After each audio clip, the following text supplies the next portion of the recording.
From earlier, Marni only pacing back and forth in the room while stroking her waist, which was very painful. The longer the pain became more and more, sweat on his face dripped and flooded. While there was a raindrop on the roof accompanied by strong winds, a sign of heavy rain, Marni tried to call her husband, but the number was inactive. The husband works at night shifts, while his parents and parents-in-law lived away from where they live. Likewise, the homes of the neighbors. Even so, Marni realized that her husband chose overtime to work as a construction worker in the villagers, to collect labor costs later. Marni looked at the clock. Refined once again, her husband's number was still inactive. The day was getting darker, really midnight. Suddenly it felt like something broke.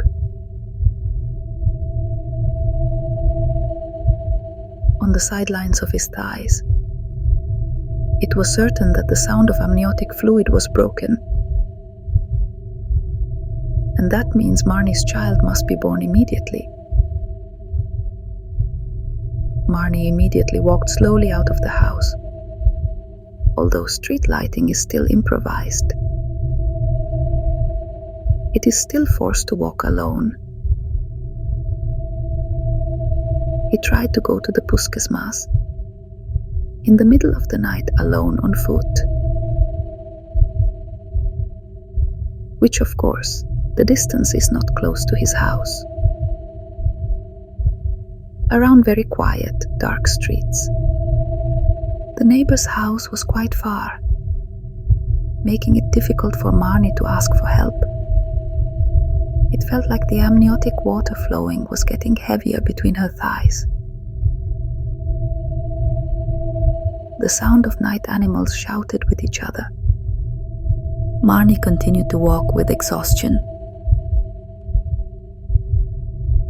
accompanied by drizzling rain and lightning sound. Despite the pain, still stepped on his feet while stroking his big stomach.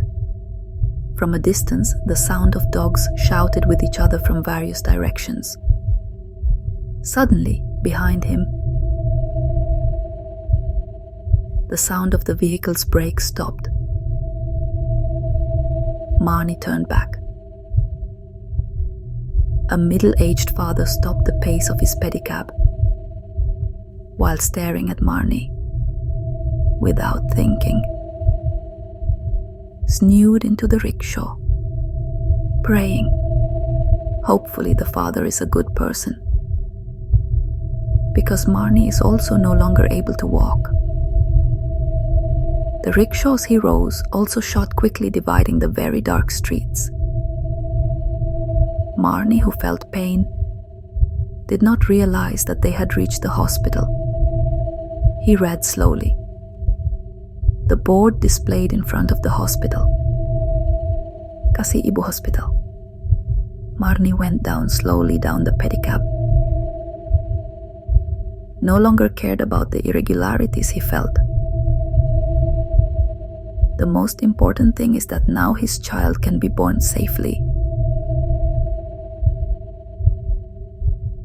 And even Marni had not yet said thank you. The pedicab driver has disappeared. Then someone patted his shoulder. He immediately turned around and saw a man wearing a white coat holding a wheelchair with a smile, while pushed in a wheelchair. Marni passed the hospital hallway. Many mothers wear kebaya. Hair was bun. They stopped their activities and focused on staring at Marni with a cold look. Marni was immediately pushed into the delivery room. A nurse was seen with her hair, wearing a kebaya shirt, welcomed Marni.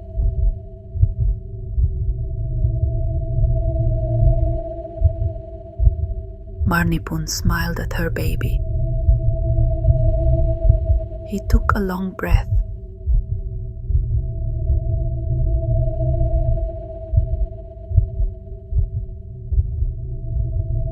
Marni was really sad.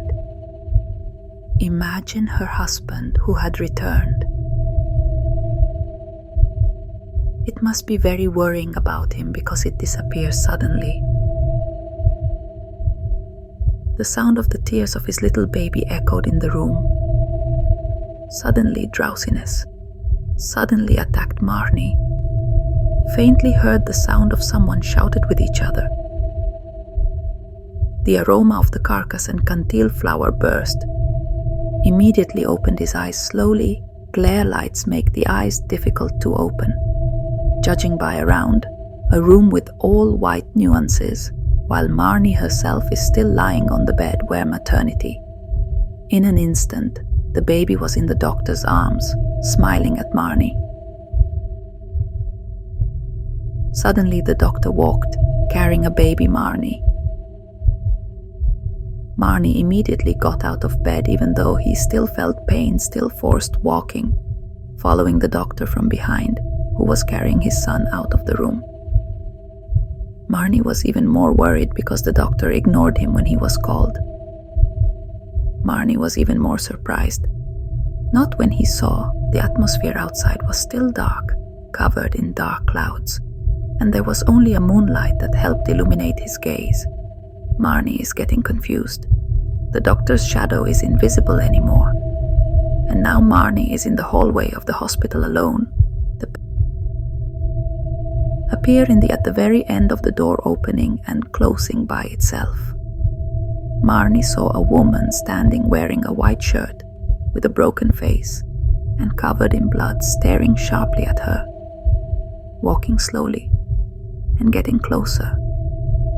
For a moment, Marni was about to shout. Suddenly the doctor's voice was surprised. The hand was opened that covered his face slowly. The doctor was carrying Marni's daughter.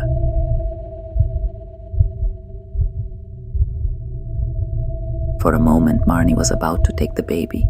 However, his gaze suddenly blurred. The voice of grandfather woke up Marni from his stupors. The spark of water wet his face. Slowly opened his eyes, slowly, even though it felt very heavy. Suddenly, the sound of the baby's cry was loud. Marni turned and grabbed her baby. There was a white-haired old grandfather staring at Marni. While closing her baby, slowly, Marni saw all directions. Marni was really shocked to death. Apparently, a lot of mounds of ground and gravestones lined up in front of him. Marni was silent for a moment because she felt shocked, until the baby's cry made him realize again. Quickly, Marni hugged her baby. The old grandfather, the grave digger at the cemetery, quickly helped Marni to stand and quickly moved from the grave area. Although difficult to think about with reason, Marni has experienced magical labor. He gave birth to the burial, and luckily, the baby was born safely, even with the umbilical cord that had dried without wounds.